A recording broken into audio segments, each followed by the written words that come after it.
Can you hear me now? Good. Wow. We had some issues, but it's the first session of all. Welcome. Good morning. Congratulations on making it here. Yeah. It wasn't easy to find a room, but you did. So you won the first prize. My name is Arvind Gadgil. I am the director of the UNDP Global Policy Center for Governance. We're one out of 4 global policy centers in the UNDP system, but the only one focusing on frontier governance issues. Issues that we think will impact on governance systems around the planet, on their ability to deliver services and ensure security and safety for all their citizens. Now, there are so many of these frontier governance issues, but one of them, of course, is technology adoption and being ready for new technology revolutions. And that's what we're going to talk about here today. We have 90 minutes to wake us up before we go to the plenary, all of us. This is really how we designed this conversation, to be a sort of, let's call it a taster, where we've invited some really knowledgeable people from different parts of society, different sectors, to explore these issues in a pretty general way. It's an easy access conversation that we're hoping you yourselves will be able to take part in to get us started, get us thinking. But briefly speaking, you know the scene, right? We are in the middle of what some scientists would call the Promethean moment, a moment where the technology evolution is happening so quickly that it's about to change everything. Now, that is true. Well, it's also true that what technology researchers keep telling us is that we as human beings have a tendency to overestimate the change in the short run and underestimate the change in the long run.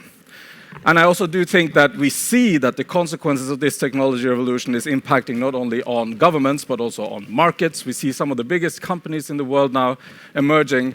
NVIDIA, what do they call all of them? Of course, Microsoft, which you have here, are building on these new technologies to be able to offer new services in new ways to new customers. And so it's not only shaping the way that governments work, it's not only shaping the way that business work, and it's not only shaping the way that we work. I saw this study a little earlier this year about how the adoption of AI technologies is happening, the speed at which it's happening, from bottom up. How people in almost every walk of life is now using some kind of AI tool. Not always knowing that that's what they're doing, but still that's what they are doing.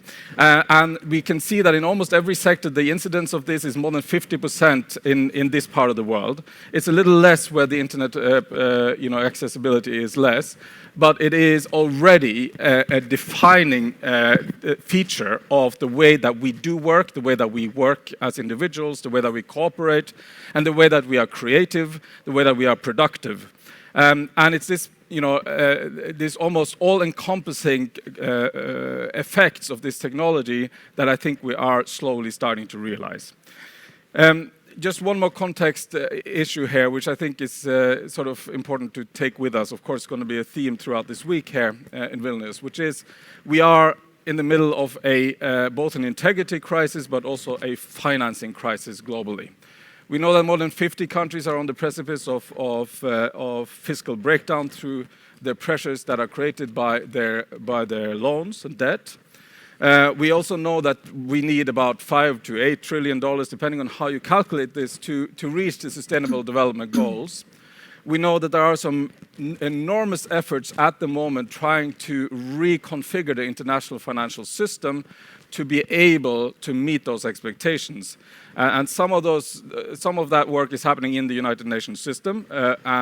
Next year, many of you will know that we have the big Financing for Development conference in Spain, which will really, ideally, set the stage for an entirely new way of financing development and recalibrating the way the things we do now, and not least, perhaps, destroying some of the structures that are keeping the financial imbalance globally at this point as it is now. And these major reform efforts cannot happen in isolation from the major technology developments. And how these two agendas or two movements are coming together, I think, is one of the more exciting questions that we have to ask ourselves in the year to come. Now, On the integrity crisis issue, all of you are aware of it, of course. We know that the lack of integrity in governance systems and in corporate systems is a governance destroyer beyond anything else. If systems are perceived as being lacking in integrity, we get a lack in trust, and trust as a result, if you don't have enough vertical trust, governments are faced with this critical question: how can they convince an electorate that they should incur short-term costs for long-term benefits, which is essentially the policy challenge that most governments are up against at the moment, where we have global crises that require us to invest a lot today, not necessarily seeing much of the fruits of that investment until perhaps the next election cycle. That's even more difficult when the trust is eroding. And we are, of course, in this situation where trust is eroding. Financial integrity issues are at the center of that erosion. And of course, the role of technology, the role that technology plays in this is complicated, but it's certainly at the center of this development. And that's what we're going to get to now. So enough talking from me.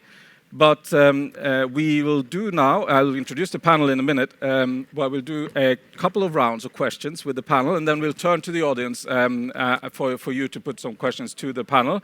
So please, as we go, note down your questions so that you're ready when we have a few minutes at the end. Okay, does that sound good? Ready to go? Ready to go. Yes, great. So good morning, everyone. I should have said that at the beginning. We now have a panel made up of 4 extraordinary people. Now, these are not selected at random at all. We wanted to have a breadth of experiences to draw from. Let me just also note that you may notice the gender imbalance in the panel. That is of no fault of the people in the panel, but it is, I have to say, I've been putting together some of these events now, and it is essentially a challenge to find a better balanced and inclusive panel. We had more panelists invited who couldn't make it. But in the longer term, I would just encourage us all to try to think of this when we talk about transformative technologies, that we actually have inclusive panels and as many types of voices as possible included. So do as I say, not as I do. Okay, so we have 4 speakers. The first one is Margarita Dobrinina, who is head of strategic analysis at the Analytical Anti-Corruption Intelligence Department in Special Investigative Service of Lithuania. Welcome, Margarita. Good morning. And then we have Gerald Ryle, who's the director of International Consortium of Investigative Journalists. Good morning. Then we have Norm Hodne, who is the senior director of something called Advanced Cloud Transparency Services. I hope you explain that to us soon, at Microsoft. Then we have Juan Pablo Guerrero Amparan, who's a senior governance specialist at the World Bank. And I've promised to start with Microsoft. So, I mean, this question is a broad one, right? Because you are at this vantage point where you can see these developments that I just talked about. And a key question that we are all trying to get our head around is, to what extent is regulatory authorities able to keep a pace with these technological developments? And I'm sure you don't necessarily see the whole range of activities in the sector, but can you give us a sense of that? How does that look from where you sit? Do you feel you have the opportunity to proactively engage with government, shape regulations, and do you feel that regulation is keeping a pace? Yeah, the Microsoft ACTS program, the Advanced Cloud Transparency Services, is a program that was started 4 years ago by our president and vice chair of Microsoft, Brad Smith. He's also the head of the legal department, which is where I sit. I sit in the compliance and ethics team. And when we first started out, we looked at what Brad looked at, what technologies we were building internally to do our own compliance work. And he was amazed at the new insights that we are able to gain using artificial intelligence and using some advanced analytics. And he said, our government customers should understand what they can do with this technology so they could do the same thing. So in the last few years, me and my team have been going out to government customers around the world and talking to them about how they could potentially use this technology. And to answer your question, people, first of all, are still, I think, having a problem understanding what artificial intelligence really is. They know that it's important, they know that it's potentially life-changing or industry-changing, but they don't know how they would adapt it to their own business. And what I ended up explaining is that if they've got, in our case, when we're talking about anti-corruption, if you've got financial transactions and people or organizations that are involved in those financial transactions, you can utilize this technology, and you can utilize it to create new analysis techniques and new capabilities of visioning what that data looks like. The challenge that they have is, first of all, they're not familiar with the technology like we talked about. So really, they need education and training to be able to even really start to understand how they could take the technology and move it forward. We ended up creating some what we call accelerators, which demonstrate how the technology works and can hand it to a customer and say, you can take this now and develop it. One of the biggest challenges, even if the regulations, regulatory policies, et cetera, are in place, most of the time they're not. Today, we see around the world that they are beginning to be there, and the conversations are happening, which are extremely important, because what you'll find out, and what I've found out through these conversations, is when people get excited about it and they go, okay, I can see how it could work, and then you say, great, where's your data?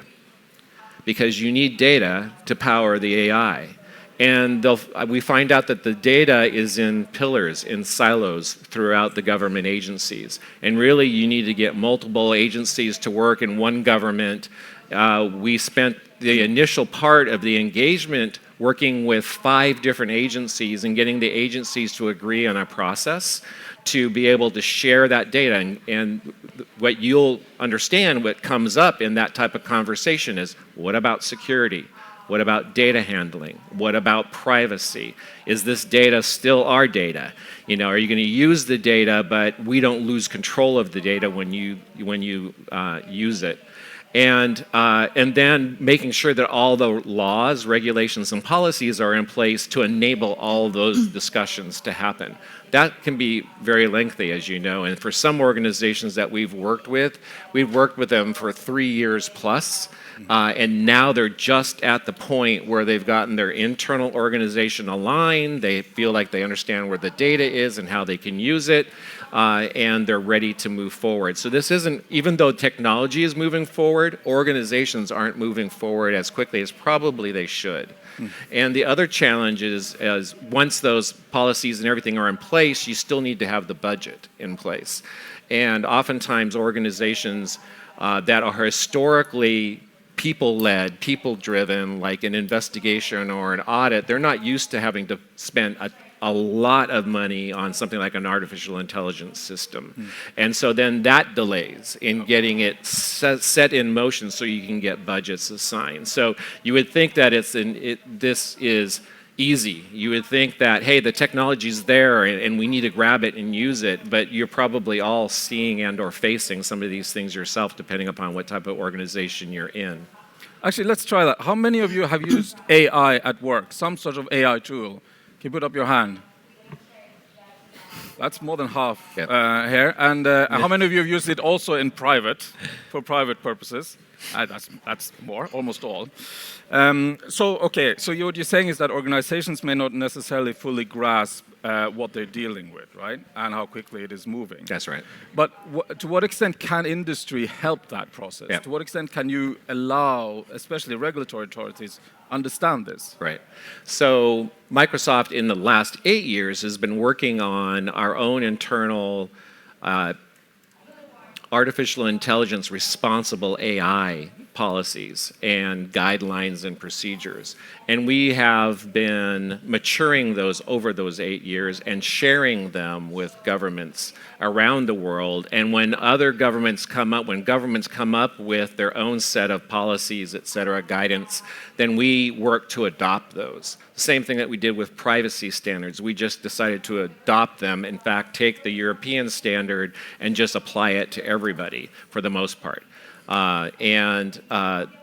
We take the work that we've done on accessibility, security, privacy, safety online, et cetera, and we're taking and incorporating that into our own artificial intelligence responsible AI usage. And we're building that into not only how we build our products, but then how do we educate our customers on how to do the same thing, or governments on how to do the same thing as well. Because even when you have those policies in place, new employees come in and someone's going to make a decision that wasn't an informed decision, and you're going to have a potential problem that goes against policy. And you have to be able to spot that quickly and be able to rectify it and move forward. And I'll give you an example. I used to do accessibility compliance at Microsoft. And I knew we had gotten to the point where we changed culture when I was listening in on a call where a bunch of engineering managers from one of the engineering teams was telling one of their peers that they needed to fix an accessibility bug. They said basically, no, you need to fix that. You don't want to do that to yourself. And when that happened, it was like, yes, the culture of accessibility had gotten through the entire organization, and it was self-supporting. Same thing has to happen with artificial intelligence. People have to get knowledgeable enough to know when they hear something that that's something that shouldn't happen, and then have recommendations on how to fix it. And that should happen all the way along the way. For our case, when you're starting building a product, thinking about envisioning building a product, you're starting to think through, is that something that we can do or should do, all the way from the beginning. And then as you're building it, you're still checking. Did we do what we said we're going to do? Did we have unintended consequences that we need to fix, et cetera, along the way? Thanks for that, Norm. And there are many things too that we can grab onto here and have a conversation on as we go along with the next 70 minutes. So, but now I'll move on to Margarita, and zoom in a bit perhaps on a particular government agency or independent agency that is trying to apply this technology. And you had something called the Strategic Analysis Division at the Special Investigation Service of Lithuania, and you have you put a lot of emphasis on analysis, big data analysis in your risk management practice. Can you I know you've tried to apply a big data model, and also now slowly taking on board artificial intelligence tools. Can you tell us a little bit about how that process has been? What has that model helped you with, and how was it to develop it and apply it? What sort of challenges did you face in that? Yeah, thank you for the question. So probably telling about how we started building this model, it wasn't something that happened by means of, as we call, a revolution. It was a natural evolution of our institution, and for that, certain elements needed to be in place. So I would try to say there were three main elements that made kind of us available to do what we're doing now. Is first of all was enabling legal framework, secondly enabling institutional framework, and finally the collective action. And by legal framework, I mean that we needed to have, first of all and foremost, of course, the political leadership and government support to be able to get the access to state-owned, data sources and information systems. And that was what was happening in 2018 when we had the changes to the law of the Special Investigation Service. So in that year, we were granted the access to all state-owned data information systems for the sake of not just doing the investigative work, I mean pre-trial investigation, but for the sake of corruption prevention. So basically, we were able to get access to all state-owned data in order to, to look for the red flags, to look for the possible corruption risk, so to say, some kind of anomalies in the data. Because we all know about this kind of follow the money principle, and that's what we're using with the help of the data, but what we're trying to do is, so to say, deconstructing the decision making. That is how certain decisions in the government were made, and trying to look through the digital footprints. So basically data helps us to deconstruct certain, so to say, decision making, and we were trying to follow maybe there could be some intransparent actions with that. And of course that was at the same time challenging because not all, for instance, politicians were supporting the idea of giving us access to all this information, because in one case we were getting information to state-owned data sources, on the other case at the same time we were granted access to the financial information on legal persons. So basically now we have access to the information on legal persons' transactions. Not natural, of course, persons. Natural, for natural persons, we need to start a pretrial investigation. But for the sake, at the same time, of this follow the money principle, if we see something from the data that maybe certain public procurement can be going to certain legal entities, then we can retrieve the data from the banks, and they're supposed to provide this data, and in order to check the, so to say, inflows and outflows from those companies' banking accounts. And this was a challenge, and we called it, this was a way of the data diplomacy we needed to do, and also to kind of to prove and to the, so to say, politicians, to the government, that by giving access to this information, what, so to say, benefits, right, they will be getting. So there was like a trust issue that we needed to build between us and them. And at the same time, they should, we were calling it the evidence-based policymaking. So by having the access of the data, it's not we're just trying to do the pretrial investigation, but because the governmental officials, the data is so fragmented all over the country, we were saying we can, so to say, make the analytical reports and provide you, for instance, with the corruption risk based on this data. So all the information will be given to you will be data-driven. And that was one, and we actually started with kind of some of the pilot, so to say, studies. We showed that this information, like the nepotism risks, for instance, analysis, we provided to certain institutions, and they could see that this was a valuable, so to say, asset for them in terms of managing conflict of interest in their institutions. So this was one, so to say, point of getting, so to say, constructing this enabling legal framework. And the second one was, of course, the enabling institutional framework. So first of all, the institution itself, the leadership of the institution, like STT, needed to support these initiatives, to understand the data as an asset, how it could be valuable, for instance, for our functioning. And of course, then the other things came in, like building analytical infrastructure. At the same time, having people who could work with the data, because like human resources, but all at the same time, all this needed to be in line with the digital transformation that was going on in the government. So if there is no digitalized data in the country, so you can't work, you can't build those systems. Mm-hmm. So basically there were like certain things that needed to be in line. And for instance, in terms of the institutional capacity, as I said, we were giving this new function of ours, analytical anti-corruption intelligence. So of course then we built the analytical department, we needed to train people. And one of the also things that we wanted to do is like to have this multidisciplinary approach. And that means we brought different experts on the team. Analysts have different type of backgrounds, sociologists, criminologists, political sciences, and then data scientists. So we needed to have this mix because, as we say, corruption is multifaceted. So it's a phenomenon, that's why it needs to be dealt with from different angles. So we tried to basically ensure, and also in the composition of our teams. And then the other things like training the people, and training at the same time analysts, training our IT people.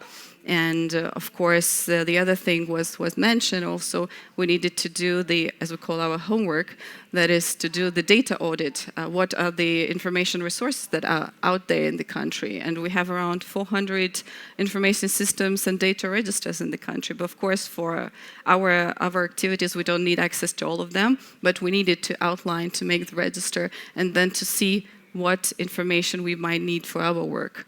Can I just ask, Marita, was it the fact that you suddenly got this access to the government data that spurred your adoption of new technology, or was it the other way around? Was the technology that allowed you to ask for this data, and therefore you had access? No, it was the other way around. We did have technology. Well, I mean, we had certain technology, but we just saw that sometimes in order to prevent crime, you don't need to go straight away with the repressive way, because when you go with the repressive way, it's already too late. The crime is already done. So we saw, like, in the data, we saw the preventive potential. And that's why we started building the system. So we saw that from the data, for instance, you could see that just sometimes the regulation allows, so there are loopholes in the regulation, and we can see that from the data. So basically we understood the importance of getting the access for preventive measures, and then of course we started looking for the tools, what would be the best software. So in this case, first of all, we did also the audit of what's nationally available, what other institutions our partners are using. Then we visited other countries to see what their best practice is. And then because we were kind of deliberating whether we should go for custom-made IT platforms or should we go for already commercialized products, software products that are out there. And then we decided that the time of our data maturity, or for our, so to say, aims that we had, it's enough for us for now to go with the, so to say, software commercial products that are already out there. And then there was also another issue that always comes out, how to not to end up in the vendor lock-in situation, because when you kind of become dependent on the IT tool provider, and that's why we started we wanted to have the perpetual licenses, not the kind of where you need to renew year by year, or at the same time we tried to train not only our analysts but also IT people, so they can be involved in sometimes bringing the models in those software tools. Thanks for that, Margarita. I think this example is powerful for many reasons. Of course, you are really innovating and trying to adopt these tools, but it aligns with some studies that we have done and also OECD has done on what happens when public institutions like yours try to adopt new technologies. Because there's a lot of conversation, of course, of how these AI tools, particularly, may make some staff redundant, right? That you actually end up hiring less staff. But what the data seems to show for now is that the opposite is happening.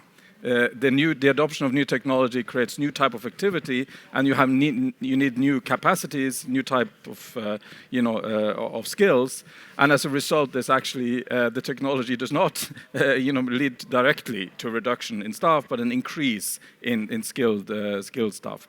But let's perhaps touch on that a little later as well. I promised you a buffet of vantage points, and the next one is from Gerard, who is, as I'm sure many of you know, is the head of International Consortium the International Consortium of Investigative Journalists, responsible for these, for many things, but among them, of course, these reporting on the massive leaks, the Panama Papers, the Paradise Papers, and the like. And Gerard, I'm just very curious to hear your thoughts on this from your vantage point.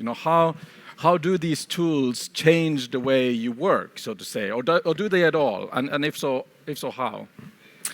Yeah, look, I think a bit of context here is probably important.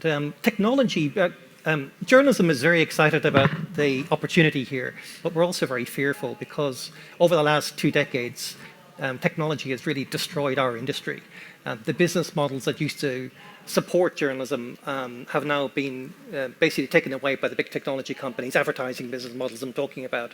So journalists initially are always fearful of new things, and I think at the moment there's a lot of fear in our industry about particularly generative AI, because what that Gen AI can do is actually create very plausible sounding bits of data, in other words, text that can sound like it's real, feel real, and in fact is based on real things. But in fact, we didn't even know if it's true or not. So it's being used at the moment to do sports reports, market reports, things like that. And the fear, of course, in journalism is that it will actually take over our jobs entirely, because what this does is that associates words together and basically guesses what a word would be. And so they think, well, do you really need journalists for this at all? More context for you in that journalism has changed dramatically over the last, I've been doing this for 35 years. And when I first started doing this, it was almost impossible to find a single fact. If you were looking, for instance, Arvind mentioned the Panama Papers, Paradise Papers, that's all about company information. If I was to try and get basic information from a government body, I would have to fill out a form, go to the headquarters, wait 24 hours, I might get one piece of information, that might lead me to another question, I would go back the next day and have to start all over again. These days, because of digitization, all of this information is digital. And what's happening, of course, is that whistleblowers are leaking information on a vast scale, unheard of scale to journalists. So our challenge, is a unique one in that now it's no longer about getting information, but about making sense of large amounts of information. So from that point of view, this is all incredibly exciting for us. We at the ICIJ, we've been pioneering the use of AI for at least 6 years now. But I want to distinguish between the different types. I mean, we don't use Gen AI. We're really only starting to hear about that now. But there are other types, like there's facial recognition software, for instance, that we don't use. But what we really do use and made a huge amount of progress with is statistical AI, where we're looking for like patterns and lines of data. I'll give you a really good example of this if we've got time. Yeah. So, Jared, can you I think you need to put your microphone a little closer. Sorry, everyone. In 2018, we decided to look at what medical devices. Oh, can you? Thank you. Sorry. I think I've got a problem with my headphone. We were looking in 2018 at whether medical devices, implantable medical devices, were killing or injuring people around the world. We're talking about artificial knees or things to monitor your heart.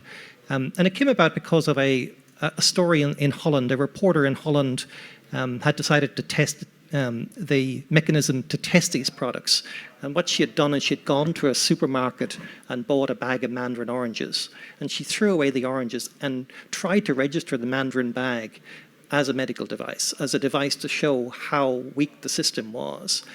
And she almost succeeded. And so we decided we would look around the world at this to see whether there was a major problem worldwide, not just in Europe.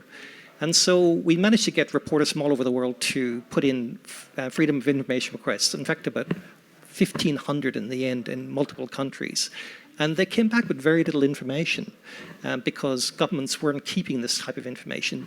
So eventually we found that the FDA, the Food and Drug Administration in the US, did have this information, but it had it in a database that was almost impossible for anyone to search. So we ended up scraping that database and then applying AI to the database to try and find out what patterns were in there. And sort of things we had to do, for instance, was there were 121 different terms for death in there, like the patient had expired, or the patient died, for instance, things like that. And what we eventually found was that we had 3,400 types of phrases that we wanted to explore, and we were able to use machines to do that. And in the end, we came out with a remarkable statistics that almost like more than 1 million people have been killed or injured by these products worldwide. And in fact, what we found is that the FDA system was so poor that it allowed manufacturers to cluster reports together to make it look like it was only one report when in fact it was thousands. And there was one particular product, this breast implant, that women had been complaining about for years, saying that it was making them very sick. And what we found is that they were clustering the reports together. And of course, once we came out with the story, they had to withdraw that product worldwide. Now, it wasn't entirely a success. We actually worked with the Stanford AI lab on this. We were then trying to find out were women more likely to get injured by these products than men, for instance. And we tried to query the data. But I think you made the point that if you don't have good data at the beginning, it's very hard to use these machines. And in fact, we really failed on this. We spent a fortune and months of time, and we weren't able to say how many women or men were in the data because the initial data was actually very poor. I want to say that, that what you have to do. Can I just ask just quickly, what does that, for us who are not journalists, what in that particular example, why do you highlight that one? What's special about it? What changes the way that you work? Is it efficiency issues? Is it mainly only that, or is it just a value added? Is it more than just efficiency? It's basically, if you're trying to read millions of pieces of data, it can take you for the rest of your life to do. Now, even though we bring sometimes 600 reporters together to work on big projects, it's impossible even for 600 reporters to read every line of data. So if you can automate these things as much as possible, it cuts down the amount of work you have to do. If you now had the Paradise Papers leak or the Panama Papers leaks, would you do things differently then? It depends. I mean, we were able to, for instance, we realized that every passport in the world had a particular line in it. So you were able to work out which passports in the data were American, how many people were from Brazil, things like that. We're able to use that. We're also able to find lines of data. Say we wanted to find a particularly exciting document. If one of our reporters found a particularly exciting document, we're able to train the machines to look at other similar documents that were in the data. So I guess the short answer to you is that it really does cut down on time if you use it properly. Now, what we don't use is Gen AI, because at the end of the day, like, the shortest amount of work we have to do is actually writing our stories, and we want to make sure our stories are accurate. And I think we've all learned that this is not about accuracy; it's about speed.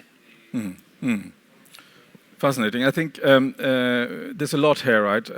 One is the application of, I mean, AI tools is so many different things. So it's, and also if you look at these studies on public agencies trying to take on board these technologies, there are different concerns. One is about efficiency. Another is about exploring entirely different ways of fulfilling mandates. So these are actually very different paths to take for an organization. Maybe we can talk a little bit about that as well. And maybe another thing just to keep in mind, and I think you alluded to it, Margareta, is that there are fundamentally different strategies if you apply, let's see, turnkey models that are ready and already branded and maybe even short-term licensed, or if you use foundation models and develop them for your own need and so-called fine-tuning them, as these generative models training is called. And that also requires a very different approach. And the same, I'm sure, in journalism. Fine-tuning generative models is a different approach than simply using it to make work more effective with the models that are available. Okay, let's now move to Juan Pablo, who is the Senior Governance Specialist at the World Bank and a partner in crime with UNDP, of course. We always admire the World Bank, but on this, I think we can say that you've been really pioneering or exploring how artificial intelligence and new technologies are impacting on both governance and development issues generally. I'm just giving you a broad invitation here to comment on what has been said so far, and perhaps say a little bit about your work. What do you think? How do you think this looks from where you sit? Well, thank you very much for the opportunity. The World Bank is refining its strategy, adopting a more integrative approach on corruption, taking into account the evolving nature of corruption and leveraging new technologies. So that is a very important piece, with the objective to strengthen our impact through better design, operational support at country level, informed by the context, and building external engagement, such as the one we have with you at UNDP, but more generally, realizing that partnerships are essential. You said you admire the World Bank. Well, the World Bank needs you, and we're happy to help in whatever we are needed. A central piece of this effort, of course, is mobilizing knowledge and well-targeted data analysis. And in this framework, we have put emphasis on new areas where we believe corruption is more threatening, such as public procurement, beneficial ownership transparency, public investment management, illicit financial flows, and tax administration. And we continue working with accountability institutions. On your question, we have developed several labs, and one of them tries to address AI, always putting at the center the citizens, the people. We also have developed a bureaucracy lab that looks at civil service impact, and we are working on an anti-corruption lab where we are going to be working on innovations in diagnostics and analytics, identifying state capture, among others, illicit financial flows, deep dives into effectiveness of beneficial ownership registries, among others. We know that GovTech, and as been mentioned, and your example is fantastic, digitalization has made significant strides in fighting corruption. There is evidence in areas as procurement and tax administration, among others. This is due to, among others, the elimination of intermediaries, the middleman, the systematization of record-keeping documentation, and reducing, very importantly, the discretionary power of authorities. We know also that GovTech has allowed for more efficiency, transparency, and importantly, public engagement and inclusion. Now, with artificial intelligence, this all gets tremendous potential. And we know that governments are already using these tools, although there is a challenge on resources that you mentioned, on capacity, and of course on the legal frameworks. You were struggling so much on how to do this with the legal mandate that wouldn't challenge your acts in the process. But as mentioned, we have a couple of very compelling examples that put together what Norm was saying on the need to have the adequate data, the authority to coordinate this data, and then to do the analysis. And let me finish this first segment talking about the governance risk analysis system, the GRAS, that uses data analytics to deter corruption. It identifies 200 red flags of potential fraud in public expenditures, and it has been piloted in Brazil at both federal, state, and local level, and other countries such as Indonesia, Peru, and Colombia. It identifies risks, including inconsistencies in corporate characteristics and beneficial ownership information, conflict of interest, atypical procurement patterns, bid rigging risk patterns, and atypical spending patterns. As a result, GRAS in Brazil identified over 420 firms that won bids with a high likelihood of being shell companies. More than 400 firms whose partners are at the same time beneficiaries of the conditional cash transfer program that works only for very poor people. So they were also partners at these companies, and over 500 firms that were owned by public servants working at the same organization where the agency was executing the contract.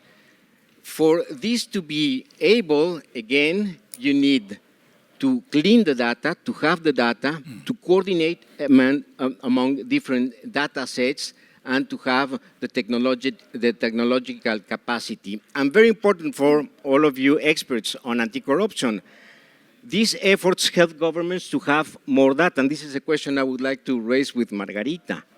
So we go from identifying 100 companies to now have more than 500. Well, in the case of Brazil, I'm from Mexico, but I say this I could say it also with Mexico. We have more companies identified, and then what? What needs to happen? So after those risks are identified, you really go into the enforcement, the investigation and the enforcement, and that's where we still have challenges, and that's where we still work on the accountability institutions to make these risks to become real triggers to reduce corruption. Thank you. Thanks, Juan Pablo. Can I just follow up a moment? And I'm going to break with the plan, and I'm going to ask people to come with a few lightning questions to the panel now. So if we can have some microphones ready. What does the demand look like? I mean, when you talk to developing countries, your clients, to what extent do they ask for the assistance of the international community in improving their public systems on on integrity? It's a very strong demand. Sometimes, to be very transparent, is not phrased as there is a lot of corruption in this country, please help me out. But they would raise issues such as the challenge to better allocate public resources or to make sure that the programs are basically executed. And that's where these tools are very useful. So indirectly, you're addressing the question of corruption, but you are helping countries to be more efficient in using public resources with more transparency and with the use of this preventive corruption data. There is also, of course, a very strong request on support on corruption issues, such as some of the ones I mentioned: procurement, open contracts, public investment, and tax administration. I would say those are the areas where there is a stronger demand. Now, just to emphasize, in order to be where Lithuania is, you need such a development regarding the capacity to have the data that in many cases we start by supporting putting together this data. Thanks, Margarita, and I'll soon turn to the audience for 30-second questions. We'll have space for 2 or 3 of them. Just one question to Margarita first. You know, you talked about how you adopted this technology, but can you say a little bit about the consequence? I mean, what have you seen? How have you seen that this has led to results for your unit or for your agency? Well, probably the main result is for us is the impact that those analyses we're doing, we're having on this, so to say, on the country in itself. So what we call by evidence-based policymaking, we not only data drive our internal decisions in terms of criminal prosecution, in terms of anti-corruption initiatives, but we also, as I said, we're allowed to share this information, provide this information to the decision makers. And also whenever we do analytical report, we provide it to the public. So the public can also use the information. Sometimes actually the public is our allies.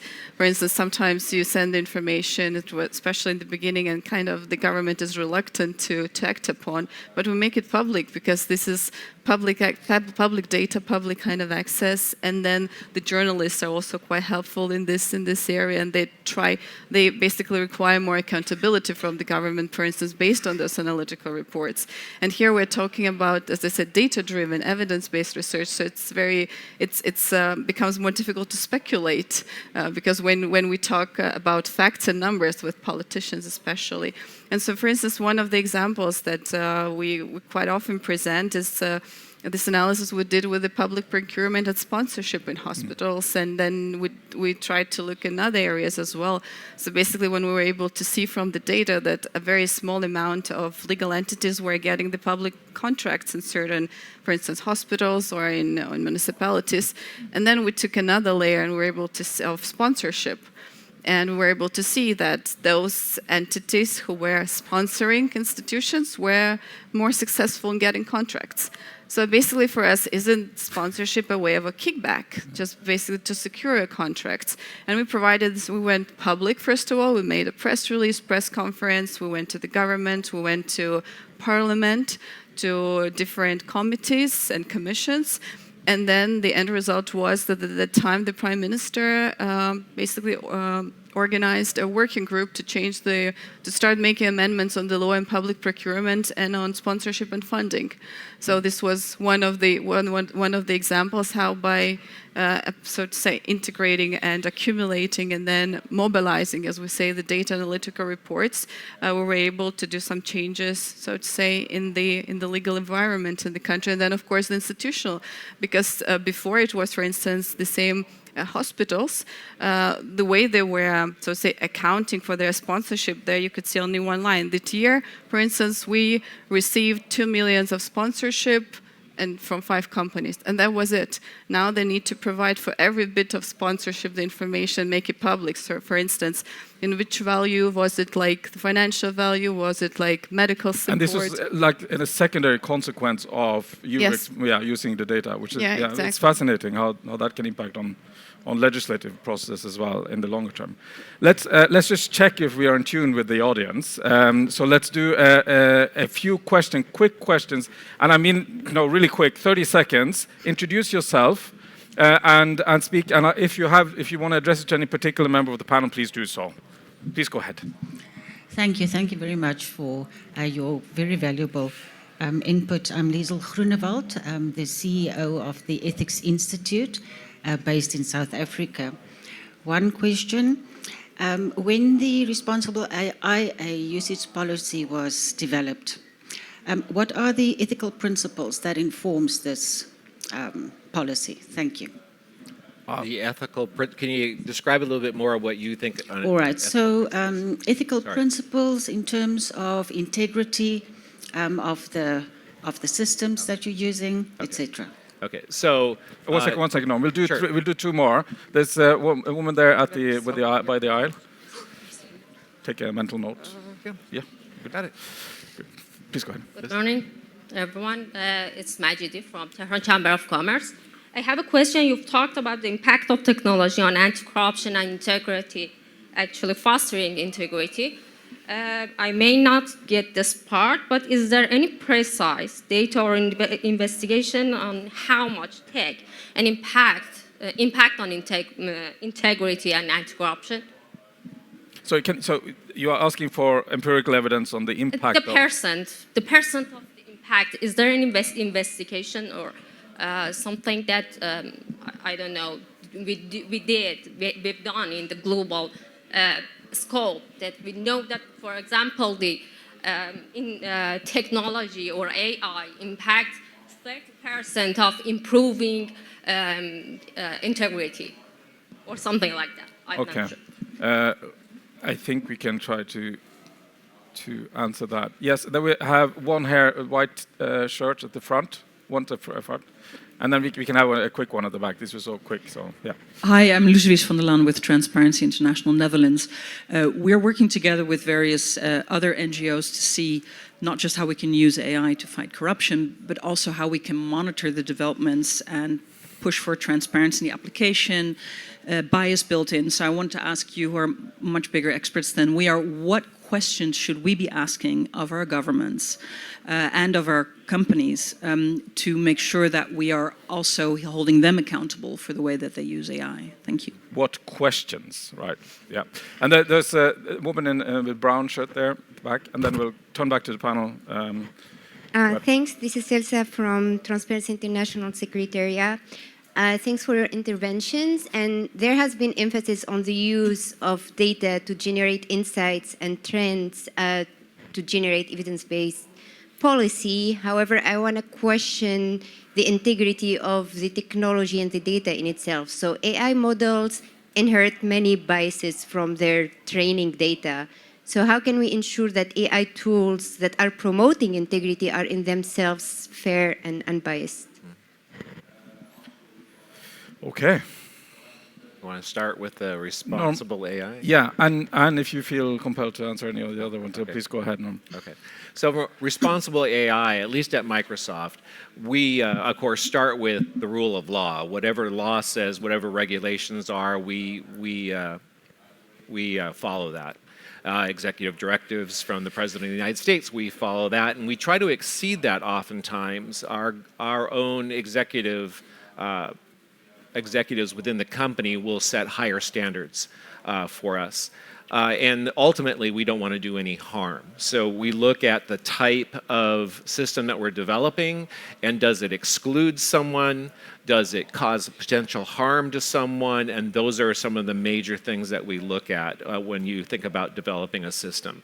And when it comes to AI and using data, and systems can be biased, part of that artificial intelligence responsible AI usage is developing your models ethically, so that you work to ensure that the data is robust, that it's broad in its scope, that it excludes types of things that would create bias or exclude people, and then you do testing on that.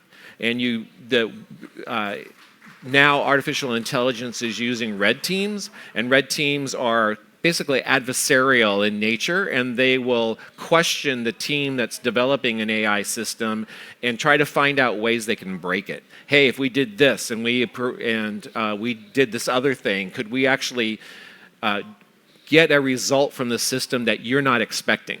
And then also, if you're familiar with jailbreaks, using jailbreak systems, I just saw a paper that was talked about that found a way to jailbreak a AI system, and it was pretty innovative. And another person took and built upon that further and found another way to break it that the paper hadn't talked about.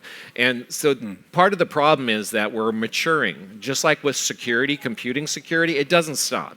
You always find another vulnerability that you've got to go then patch and fix. And the same thing is going to be true with artificial intelligence. But if you start, the goal is, do you start ethically, and your intention is a good intention, and that you've got the processes, procedures, et cetera, in place to manage and govern that. And that's what we try to do at Microsoft, to get to the point where we get as quality of an AI system as possible. Can I, yeah, Jerry, I'll come to you in a moment. Just on this question about what questions to ask, I thought that was a good approach. You know, what should Transparency International, other NGOs, what sort of questions should they explore when legislation is developed and industry is offering new products? What do you think? So, what was their process? How did they ensure? How did they manage? How did they govern their own development process? And you'll less and less today than what you saw a year ago. People are, or organizations are saying, hey, but it's cool. We may not have done all this, but look at what it can do. Isn't that awesome? And I think there's a place for that, because everything starts in a very exploratory research mode for technology, and they're trying to see what they can do with the technology. And that's one thing. You can say, wow, that's really cool, but it's not ready for production. It's not ready for usage at that time. You want to take and then figure out how you can take and make it ready so that it does everything that we're talking about, that it is ethical and can be used in an ethical manner. But even if organizations like Microsoft do all of that, there can still be bad actors that can take and try to subvert that or use it in an unethical manner. And we're going to have to look at those things as well as we move forward, and again, learn and mature and try to block as many of those things as we can. Yeah. I would add a couple of, to Norm's very important point about the process, a couple of additional questions. One is, what is the objective? What are you trying to achieve? And is this the right way to do it? And the second one is, are you authorized to do it? Do you have the legal background? Because as mentioned, it's a very important challenge. On the principles, I think that the challenges are well identified. It's inequality. It's abuse of power. It's the potential of a violation of personal and privacy information, and there is also the not because Microsoft is here, the question of concentration. Yeah. Market concentration. Yeah. Just for the sake of this very important point, are we missing any other challenge? That's already quite significant. But sorry, what do you mean by that? I'm missing. If there are other risks besides the one of abuse of power, concentration, inequality, and privacy protection, there might be others, and I would like to have that discussion. I think this is a crucial discussion. Now, on how to go about ethical principles and digital rights must include, in our perspective, human rights approach. Yeah. The person goes first, equity, fairness, and very importantly, public engagement. I like very much when we were talking about your challenges, Margarita, and you started saying we rely on the public and we rely on journalists. Basically, you were saying we cannot do it on our own. Yeah. Well, that's great. I'm talking about journalists who are experts at asking questions. Not answering them. Well, yes. Why don't you attempt to answer this one? Yeah, go ahead. Look, I was just going to make the point that we have a massive opportunity here. We're here, it's an anti-corruption conference. This technology is an opportunity to really get rid of corruption. But what we have to do is show leadership. Governments, organizations need to show leadership. We had a great example here of if you can make data available to journalists, they will actually go through that data and they will expose what's wrong.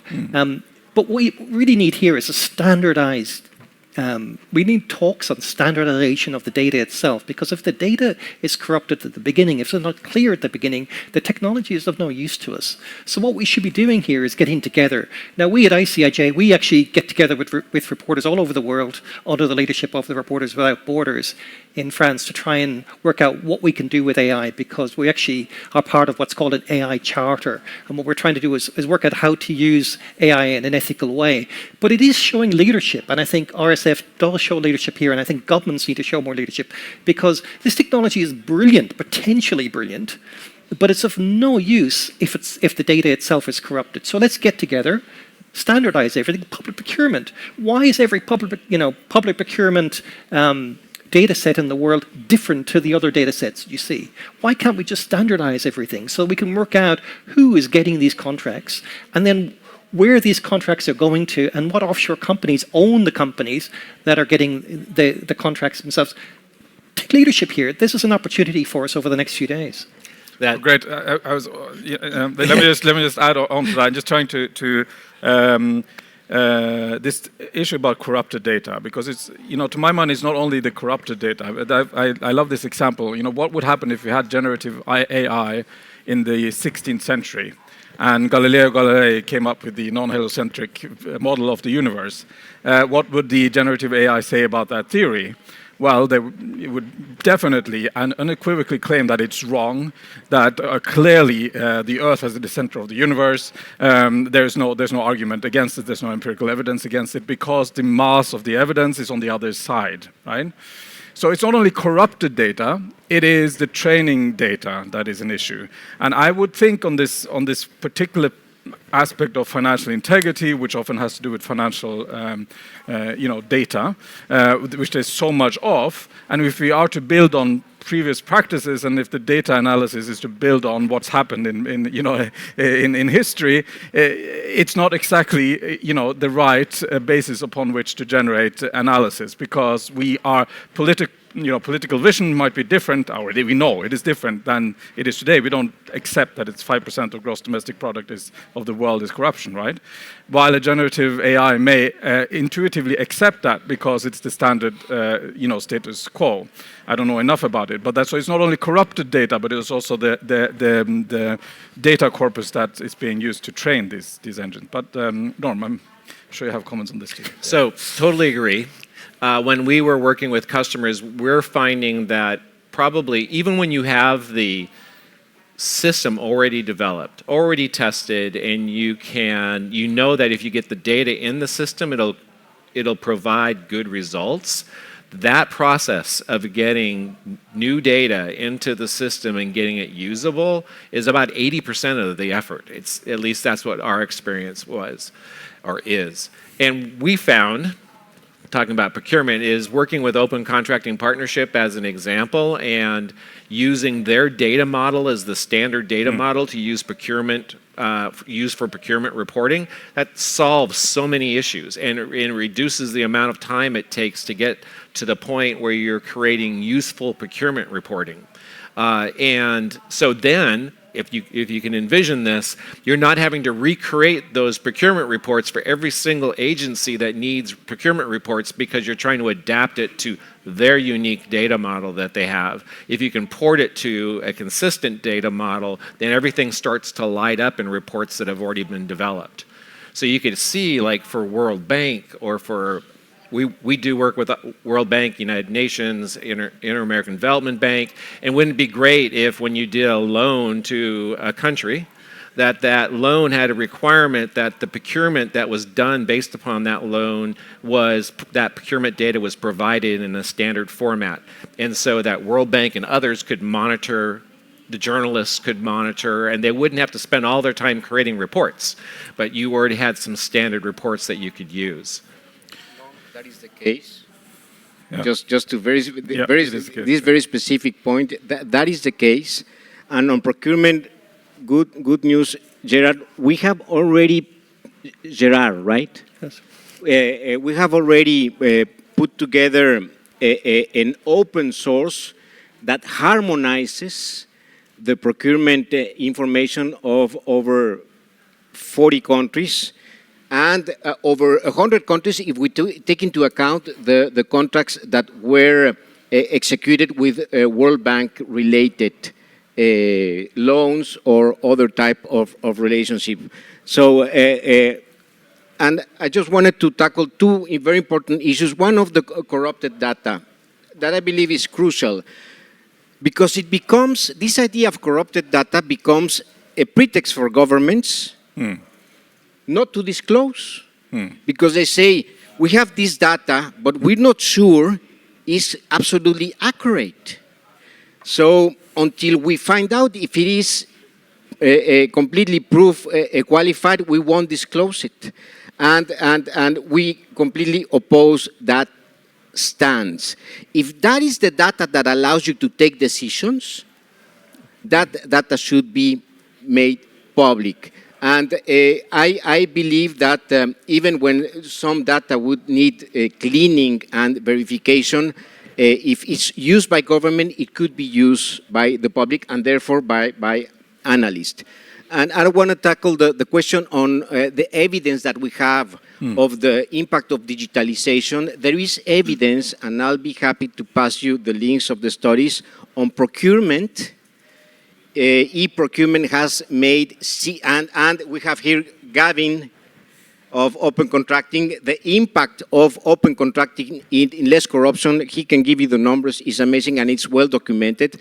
On tax administration, when people are able to fulfill their their returns directly, there is also a significant benefit on honesty.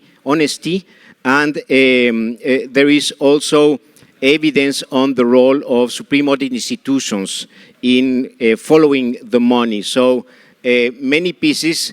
Of course, corruption is always very hard to measure, but there is evidence, and that's why there is so much enthusiasm about the potential of AI when we know that digitalization is already a fantastic avenue to combat corruption. And just to add to that, I mean, I think the evidence that we have on, of course, these specific things like contract standardizations or procurement standardizations or norms is there and it's observable. But there are, of course, this evidence that you can analyze. Well, not evidence. That the projections that you can use for how efficiency in processes in financial integrity units, for example, or financial investigation units, will allow for better judicial processes. But the question, I think, comes to, I mean, it's a very good question Margarita and Juan Pablo is asking, what to what extent, what is, so let's say that all these integrity actors actually have access to the best artificial intelligence tools, they apply it, but is that enough, right? Does it mean that we will have a break in corruption? And Jared, I think you're right. I mean, maybe this is one tool to eradicate corruption from the planet, but I worry that it's that is just one tool, and it may not be that important a tool as we think. And I'd like to ask you on your view on that. But just back quickly to Norm on the industry and how the industry sees this. At the UNDP Center at Global Policy Center for Governance in Oslo, we do these structured conversations with platforms on elections, and it's interesting to note that from 2, 3, or 4 years ago, when we tried to call the platforms for these conversations on how can generative artificial intelligence actually be harmful for election processes. No one showed up. Or those who showed up didn't have a mandate to talk. Now I think there is at least some more sense of humility in this, because, as Juan Pablo is saying, integrating human rights at the center of technology development is damn difficult, super difficult to actually do. And we've tried to do it in development processes for decades, and we know how difficult it is. Industry can learn from that. Creating a healthy public sphere is something that development sector has been trying to do for decades. Industry can learn from that. The industry does not have the answer to those questions. And I think that humility is starting to sink in, because now when we call for these meetings, we call them the Action Coalition on Information Integrity in Elections, they flock to those meetings because they want to learn. They come with no answers, only questions, and through that we're actually able, I think, to impact somewhat on the process of technology development. But they keep telling us also that their powers inside the organizations, the trend is that it's diminishing, because the focus on the compute power, the investment, the huge investment schedules that are being put in place in all these platforms is overriding these concerns, these safety and security concerns. And therefore they don't get the space to actually partake meaningfully in the governance of these platforms. I mean, I'm generalizing here, but what's your take on all those claims? And then we go back to the panel on this moment of opportunity, and whether applying AI technologies in financial integrity units or integrity units generally in the public sector is the solution, or just part of the solution. Yeah, ultimately the only way that it works long term for an organization like Microsoft is to automate as much as you possibly can. So when it comes to our products and building compliant products, you're looking at scanners, et cetera, that will look for potential problems. Again, going back to the security type of process, where you're looking in this case for artificial intelligence issues and finding them throughout potentially the development process and getting them fixed like a normal bug. This is a bug. You can't have this. And providing guidance then to the engineering teams, the engineer who is actually coding that, to fix it. Here's what you need to do to fix it. With artificial intelligence as well, that helps now developers build code, that Copilot, that artificial intelligence system will have that capability of generating code that is compliant. Again, it's going to be a maturing process where it may cause problems, but hopefully it'll fix things from not happening to begin with, and that's the goal. But that's the only way that you can do it, because you can imagine we're hundreds of thousands of people at Microsoft, so trying to get in every single person have a mentor or a coach or something that's there making sure that that person's doing the right thing when they're writing code is an impossibility. Yeah. So you need automated systems, but it takes a while to learn what to automate. So we're in that learning process, and we're making that happen. But do you think this red teaming methodology that's happening now in Platinum, do you think it works? Yeah, it definitely works, because it challenges your thought process when you're first designing and thinking about what this product should look like and how you're going to construct it. Again, same sort of thing with security that in the past you do today. You do security models, and you look for threats, and you look at how you're going to mitigate those threats. And then you check to make sure the mitigation was successful. And that's all part of that responsible AI. And I'll go back to Transparency International and respond a little bit more. A year ago, Microsoft committed to being more transparent in our responsible AI process, and we just released a new report within the last few weeks, our first report on transparency. So I think that is an important part. If you're going to want to understand who to work with, and this isn't a plug for Microsoft, but if you're trying to figure out who's doing what and are they doing things ethically, having something like a transparency report that explains how they do things would be an essential part of that. And okay, Margarita, I want to go to you just to ask this question about, in a way, what does the future look like? You told me that you are now more at scale trying to adopt AI technologies in your unit. Now, 5 or 10 years down the line, how does this look? Are you like a fully AI compliant, or have you adopted all the AI relevant tools? And if so, what kind of agency are you? Well, as you rightly mentioned, so we're now in the process of bringing more and more AI, as we call, solutions.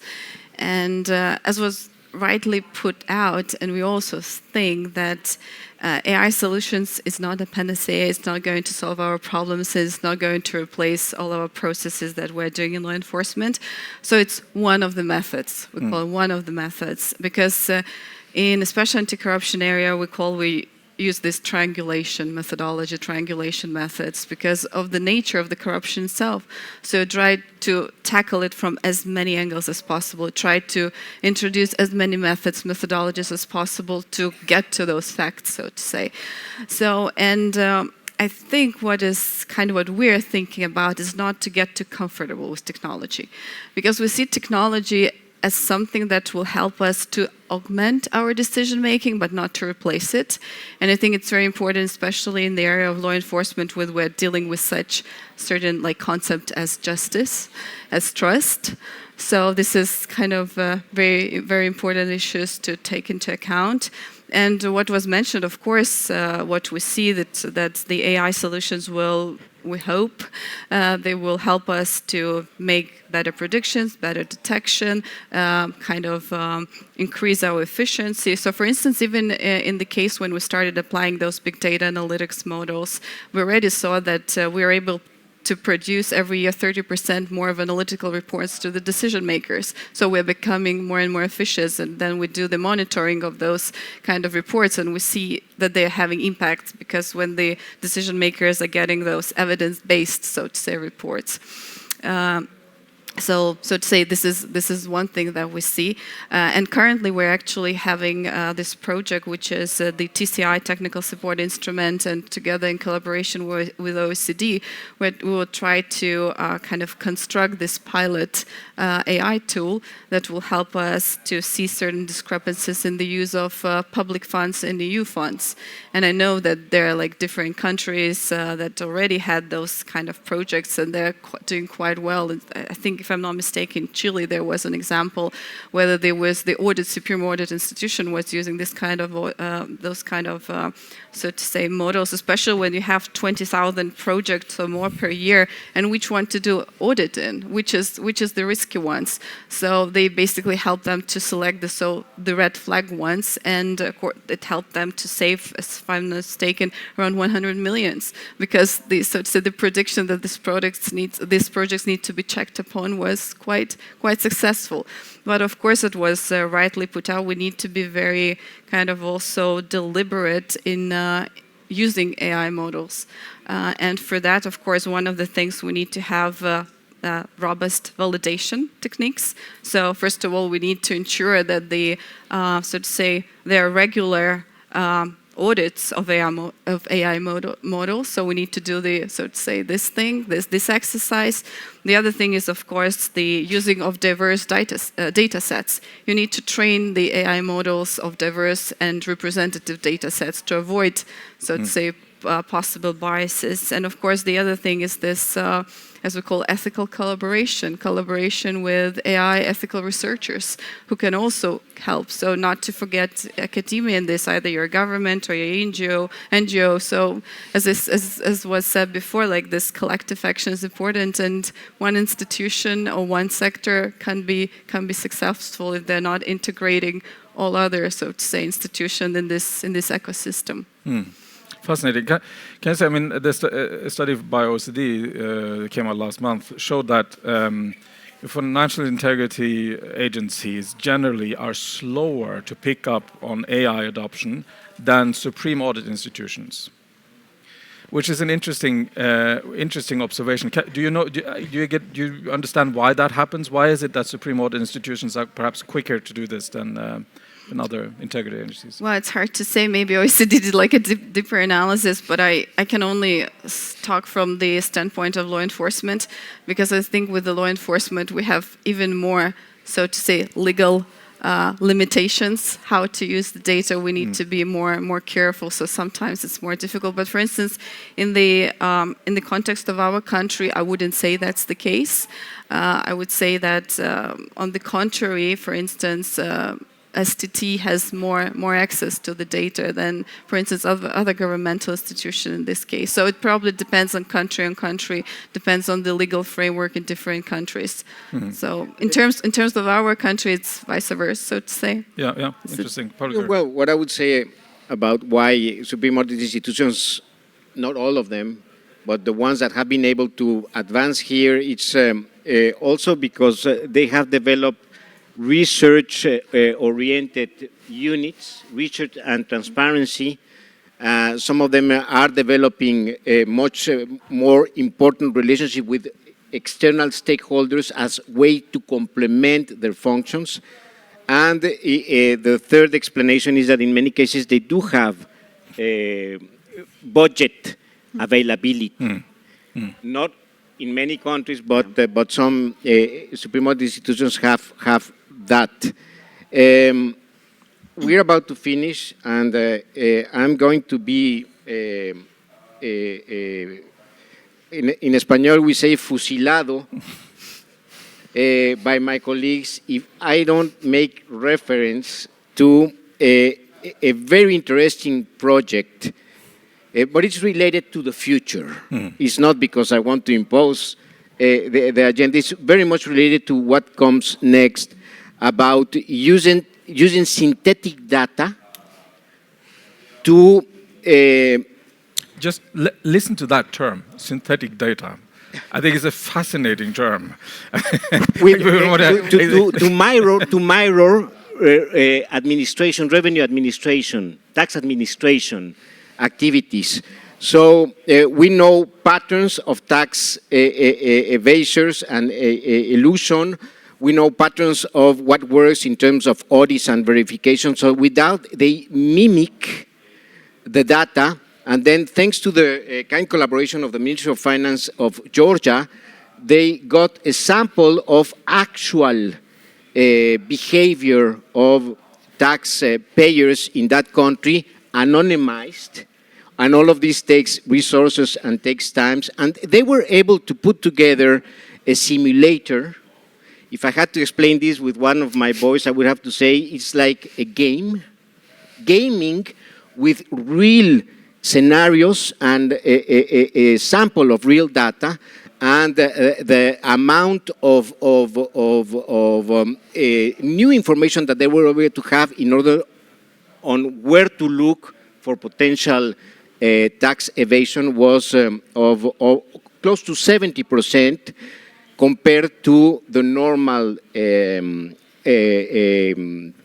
procedures, which gives you just an idea of the incredible amount of advancement that you can have using these models with such amount of data. But again, for the future, although we have this incredible potential, and I'm glad to see that we are all very aware of it, it all comes out as far as corruption is concerned to checks and balances, transparency, and accountability institutions. Institutions meaning not only the buildings and the people in institutions such as Supreme Audit institutions, but also the legal capacity to move ahead. So that is an area in which we cannot lower our arms. We still need to fight to make sure that enforcement is taking place. Without that, all of this is just going to be, unfortunately, new newspaper stories that will undermine even more trust in our governments. Okay, interesting, Gerard. You had a passionate speech on the future of this, so, but let me hand the floor to you as for a final comment. You know, looking at this from sort of a public interest perspective, how when you listen to this conversation, do you get worried or comforted by the direction of adoption of AI technologies? Well, I get worried about what governments are doing. I mean, what you think you're doing, like by basically thinking that the public procurement issue is all about doing what you're doing. I was at a conference in Norway just last week, and someone got up and said that the biggest issue 20 years ago was public procurement and corruption in it. And then that person also said that the biggest issue today is public procurement. How can that be after 20 years? And probably a lot of money being spent on this. I think there's a big, and I'm going to, definitely this is in my own interest to say this, but I think what we need is really strong newsrooms of journalists with access to technology and access to information. There's no point in producing 40 public procurement databases if no one's looking at it. Now, again, I mentioned the fact that journalism is in crisis right now. I do think that governments need to get together to help journalism get through this, because at the moment, we are completely outgunned. We're completely under-resourced. The reason why ICIJ exists is because of big media companies around the world. They can't do this work on their own, so they're relying on us. And I can tell you, my budget is tiny. We really are doing this with sticks and stones. If I had access to proper millions of funding and probably being spent on doing all these initiatives that aren't going anywhere, then I think that would be a better way of moving forward. But again, I say that I am biased in saying that, but I genuinely believe it. There is an issue here, and if journalists aren't looking at data, then you've got a problem. Okay, everyone. I want to thank the panel, and we can applaud them in a minute. For this conversation. What I promised at the beginning was sort of a starter, a first meal at this event, because you'll see that there are so many of these conversations on artificial intelligence taking us in different directions throughout the week. I would just appeal to everyone to follow instincts and ask questions, because it is some of the language that we use to discuss these issues is alienating, right? And we already know that the inequality potential, inequality acceleration potential of this technology is enormous.